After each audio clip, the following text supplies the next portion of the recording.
Well, who would have ever believed it 30 years ago? And here we are, June the 12th, 2010, and we're all together celebrating our anniversary. From the depths of our heart, we want to thank you today. Patty and I have had the most wonderful life, raising our children, now our grandchildren, seeing you grow and the church grow, going through all the changes that only life can bring. I go back to that day, that Sunday morning. Patty and I got out not knowing really what to expect. And we came to our church there on 58th Street in Maywood that we had come to so many times. And that morning, Pastor Mike Neville preached a message in going to all the world and preaching the gospel. When the message was over that day, for the first time, our small fellowship called Praise Chapel launched us out. They prayed over us. People cried. We cried. We drove out to the city and showed a movie that night, and people came out and got saved. And from that day to this, it's been nonstop, winning souls, changing lives. And we're so glad today that you're a part of this story. For some of you that haven't been here the whole time, I'd like to share some of the events that have gone on.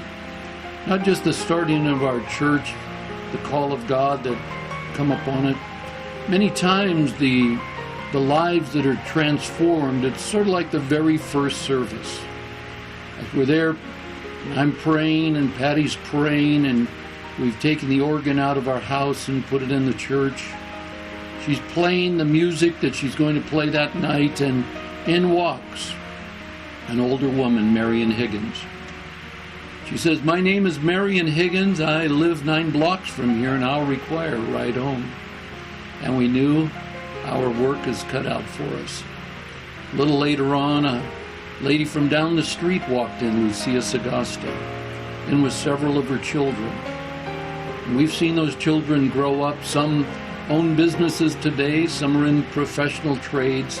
Others have raised children. All of them have turned out to be just wonderful people of God. And we're so thankful. That first service was an adventure. Those 67 people that were crowded into that service.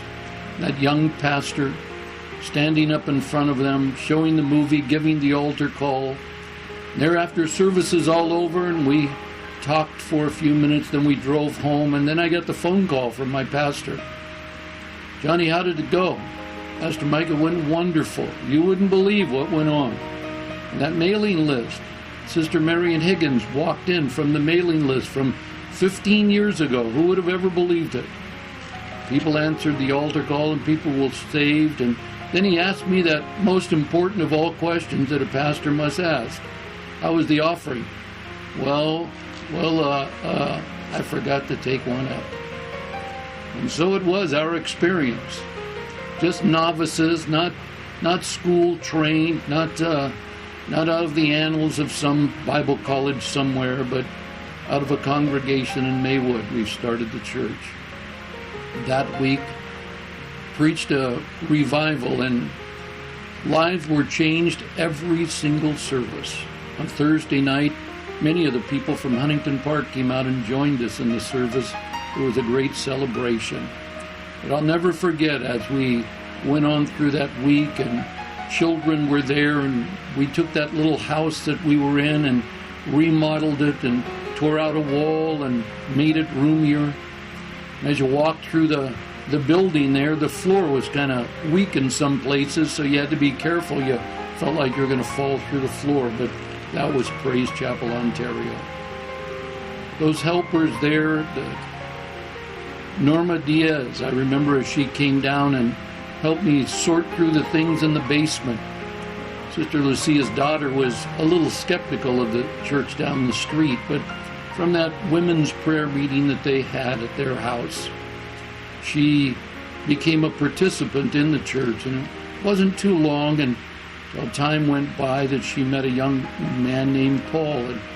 And over the years, as he became worship leader and went through many changes and they had children, we saw the church grow. As we grew out of that building, we moved to Holt. Holt was a totally different experience. remember going over and looking at the building, and little did I know a slumlord owned it.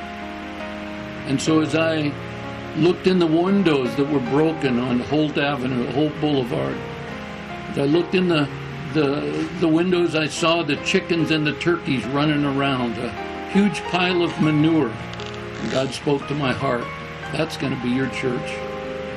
I went home and told Patty and brought her over. She couldn't believe her eyes. No, it wasn't, oh God, look at what we've got. It was, oh God, we've got to go there. Yeah, many hours of hard work, a lot of patience. Bob Overson, Howard Pennington, several workers and friends, pioneer pastors came over and helped us build and work and do all of that. As we began to work through the things and petition the city to get our license and get our inspections, I found to my amazement that our building wouldn't pass inspection. The city had a beef against the hotel owner of the Orange Hotel, and they weren't going to pass our inspection. It didn't matter what we did.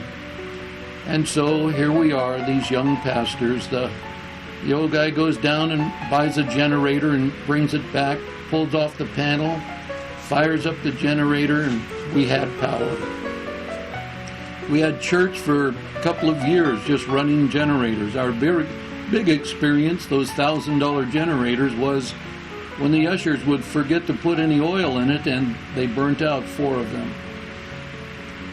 Well, as time went on and our church was growing, a young couple in the church, Richard and Lori Joy, fell in love, and they were the first couple that got married in that church on Holt.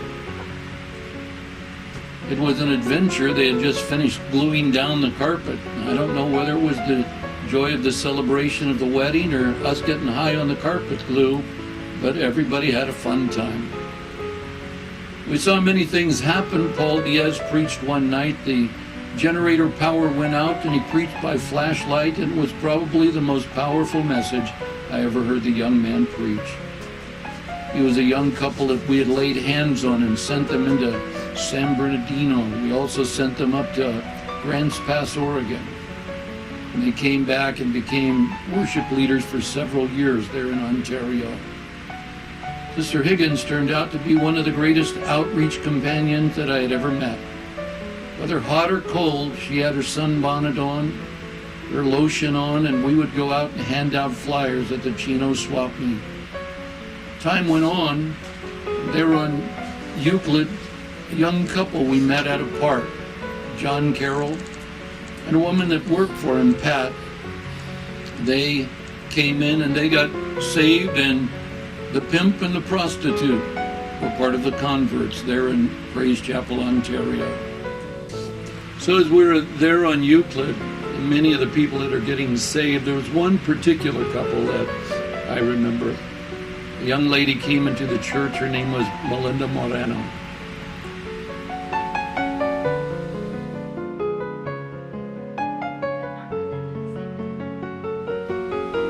She was pregnant. She was pregnant with Joey, her second son. Her husband, Reuben, worked at a company making mats for entryways on doors. They would cut up tires from cars and fix them together. And he became one of the very first disciples. Frank Navarro, Melinda's father, came in. Now, he was an interesting man all by himself. He would come late and leave early.